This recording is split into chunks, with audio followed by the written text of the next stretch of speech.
Bismillahirrahmanirrahim. Assalamualaikum warahmatullahi wabarakatuh. Saya Sri Raya Kuru dengan NIM S1S122079. Pada kesempatan kali ini, untuk tugas mata kuliah Sistem Temu Kembali Informasi, saya akan menjelaskan mengenai bab 6 pada slide halaman 41 sampai selesai. Di sini kita masuk pada materi The Vector Space Model. Nah, di sini ada binary incidence matrix dengan matriks yang tertera seperti pada gambar. Kemudian di sini ada each document is represented as a binary vector. Maksudnya adalah setiap dokumen ini direpresentasikan sebagai vektor biner berdimensi V, yang ini, di mana V adalah jumlah kata unik atau ukuran kosakata. Nah, ini adalah konsep dasar dalam representasi teks untuk seperti machine learning. Dan untuk yang selanjutnya itu ada count matrix. Nah, untuk count vector ini maksudnya adalah vektor yang mencatat jumlah kemunculan atau frekuensi dari setiap kata dalam dokumen. Untuk n pangkat V ini ya adalah n itu maksudnya natural numbers seperti bilangan asli yaitu 0, 1, 2, 3 dan seterusnya.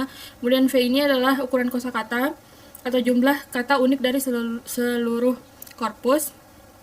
Kemudian vektor ini memiliki dimensi sebanyak jumlah kata unik dan elemennya adalah angka bulat yaitu lebih besar atau sama dengan 0 yang menunjukkan seberapa sering kata itu muncul dalam dokumen tertentu.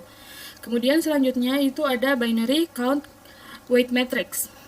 Nah, ini maksudnya adalah setiap dokumen ini direpresentasikan sebagai vektor berdimensi V yaitu jumlah kata unik di mana nilai dalam vektor tersebut adalah angka real atau bilangan desimal, ya seperti yang ada pada tabel ini. Kemudian nilai-nilai tersebut merupakan bobot TFDF atau term frequency inverse document frequency untuk setiap kata dalam dokumen. Oke, sekarang kita lanjut ke bagian documents as vectors atau dokumen sebagai vektor. Nah, setiap di dokumen sekarang itu direpresentasikan sebagai vektor bernilai real dari TF-IDF weights-nya ini. Nah, kemudian setiap dokumen direpresentasikan sebagai vektor bernilai real dari bobot TF-IDF, elemen R. Lalu, jadi kita punya di sini V-dimensional ruang vektor bernilai real berdimensi. Nah, kemudian terms are access of the space. Nah, terms-nya ini adalah X dari space tersebut. Nah, dokumen are points or vectors in the space. Dokumen itu adalah poin atau vektor pada space ini. Kemudian, ini sangat berdimensi tinggi, di mana puluhan juta dimensi saat kita menerapkannya ke mesin pencarian web atau search engine. Kemudian, setiap vektor sangat jarang, sebagian besar entry-nya adalah 0. Kemudian query sebagai vektor. Nah, key idea 1 yaitu kita melakukan hal sama untuk query, yaitu mewakili query sebagai vektor di ruang berdimensi tinggi. Kemudian key idea 2, peringkat dokumen berdasarkan kedekatannya dengan query. Nah, proximity itu sama dengan similarity atau kedekatan sama dengan kesamaan. Kemudian proximity itu sebagai negative distance. Nah, lalu recall, kita melakukan ini karena kita ingin menjauh dari model boolean dari you're either in or out, feast or famine boolean model. Kemudian instead atau sebaliknya memberi peringkat dokumen yang relevan lebih tinggi daripada dokumen yang tidak relevan. Lanjut, nah bagaimana kita formalize vector for space similarity atau bagaimana kita memformalkan kesamaan ruang vektor. Nah, first cut atau negatif jarak antar dua titik. Nah, ini sama dengan jarak antara titik akhir kedua vektor. Atau di sini ada Euclidean distance. Nah, tapi Euclidean ini is a bad idea atau ide yang buruk karena jarak Euclidean adalah besar untuk panjang vektor yang berbeda. Nah, kenapa distance is a bad idea? Kenapa distance atau jarak itu adalah ide yang buruk? Nah, karena seperti yang kita lihat pada gambar ini, jarak Euclidean dari vektor Q dan vektor D2 itu besar meskipun distribusi term dalam query Q dan distribusi istilah dalam dokumen D2 itu sangat mirip. Nah, kemudian selanjutnya itu use angle instead of distance. Kita akan menggunakan sudutnya, bukan jarak. Nah, kita akan mengukur peringkat dokumen menurut sudut dari query tersebut. Nah, kita melakukan eksperimen pemikiran dengan mengambil sebuah dokumen D dan menambahkannya ke dirinya sendiri. Sebut dokumen D 2 kali lebih panjang dari D. Kemudian, semantically atau secara semantik, D dan D aksen memiliki konten yang sama. Sudut antara kedua dokumen adalah 0 yang sesuai dengan kesamaan maksimal, meskipun jarak Euclidean antara kedua dokumen tersebut bisa sangat besar. Selanjutnya itu dari angle atau dari sudut ke kosinus. Nah, dari dua pengertian ini setara dengan melakukan peringkat kepada dokumen menurut sudut atau angle antar query dan dokumen dalam urutan menurun. Kemudian kita melakukan peringkat untuk dokumen menurut kosinus atau query dan dokumen dalam urutan menaik atau increase.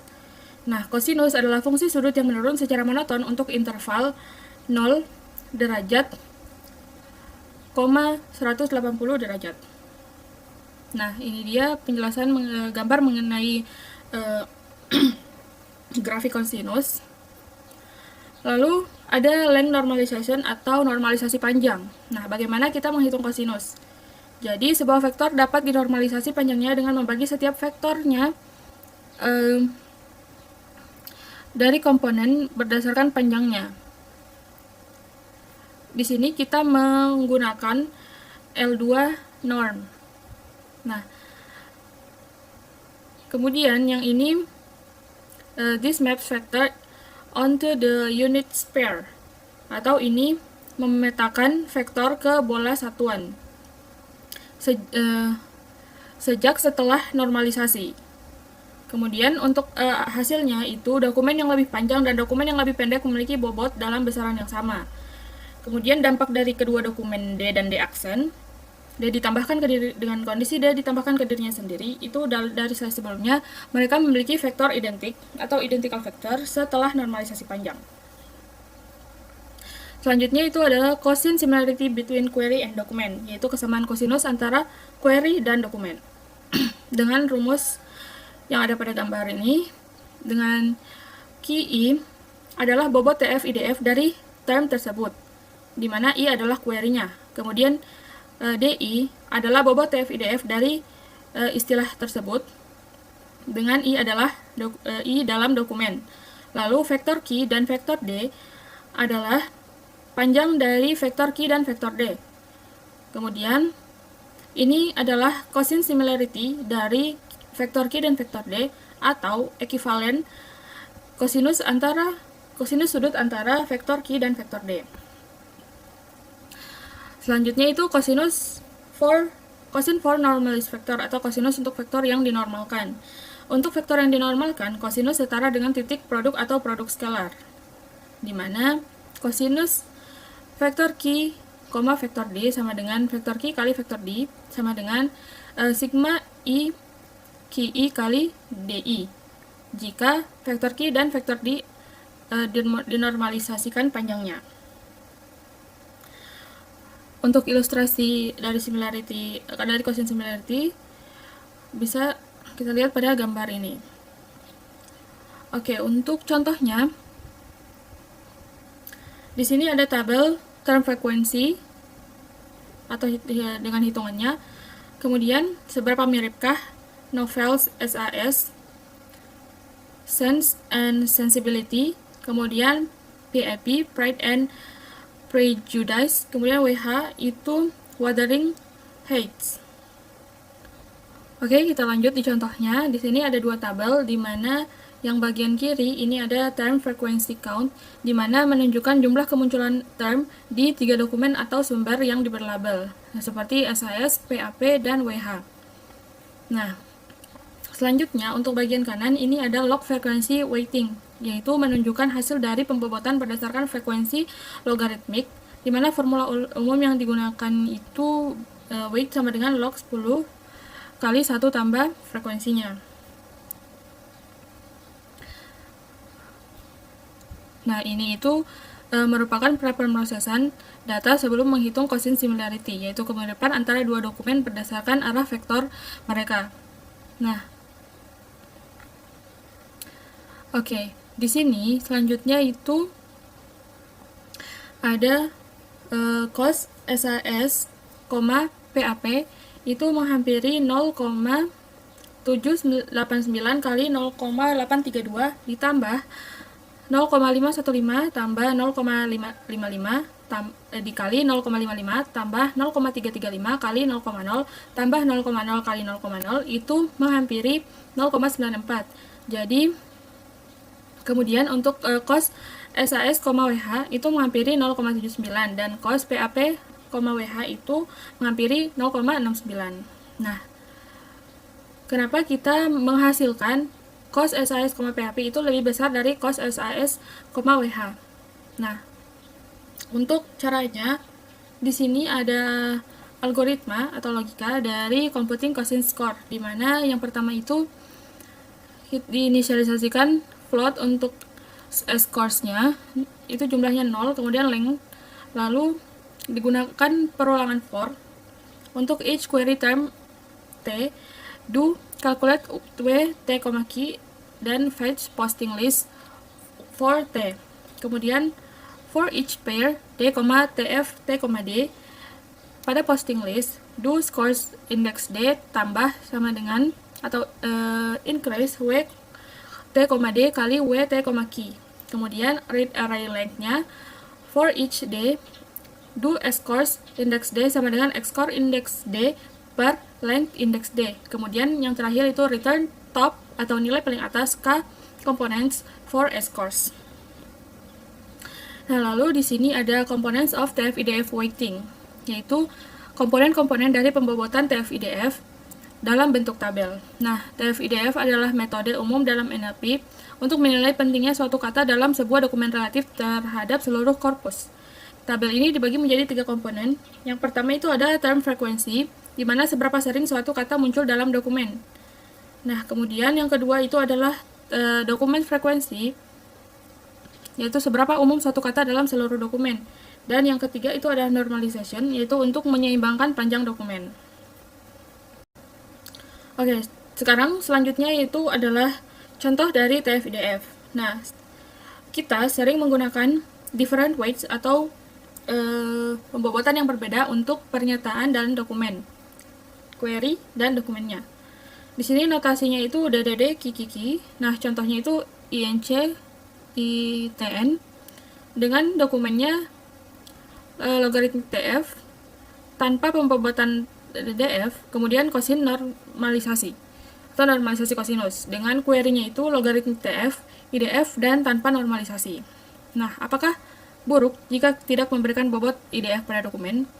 Untuk contohnya di sini, contoh query-nya itu best car insurance. Contoh dokumennya itu car insurance, auto insurance.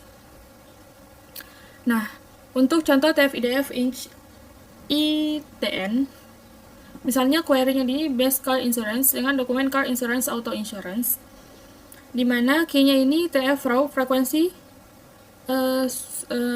raw-nya, term frekuensi raw, kemudian TF WGHT itu logarithmically weight dengan term frekuensi, kemudian DF itu frekuensi dokumen, IDF itu frekuensi dokumen inverse, lalu bobotnya itu atau weight itu adalah term akhir dalam query atau dokumen. Kemudian endlist yaitu bobot setelah kosinus normalisasi, kemudian produk, yaitu produk bobot query akhir dan bobot dokumen akhir. Nah, untuk hasilnya itu di sini ada akar 1 kuadrat tambah 0 kuadrat tambah 1 kuadrat tambah 1,3 kuadrat itu mendekati 1,92, di mana 1 per 1,92 sama dengan 0,52. Kemudian 1,3 per 1,92 itu menghampiri 0,68. Kemudian final similarity score between query and documents adalah 0 tambah 0 tambah 1,04 tambah 2,04 sama dengan 3,08. Nah, untuk rangkuman dari materi kali ini yaitu pengambilan peringkat dalam model ruang vektor atau rank retrieval in vector space model. Di sini kita merepresentasikan query sebagai vektor TF-IDF tertimbang atau yang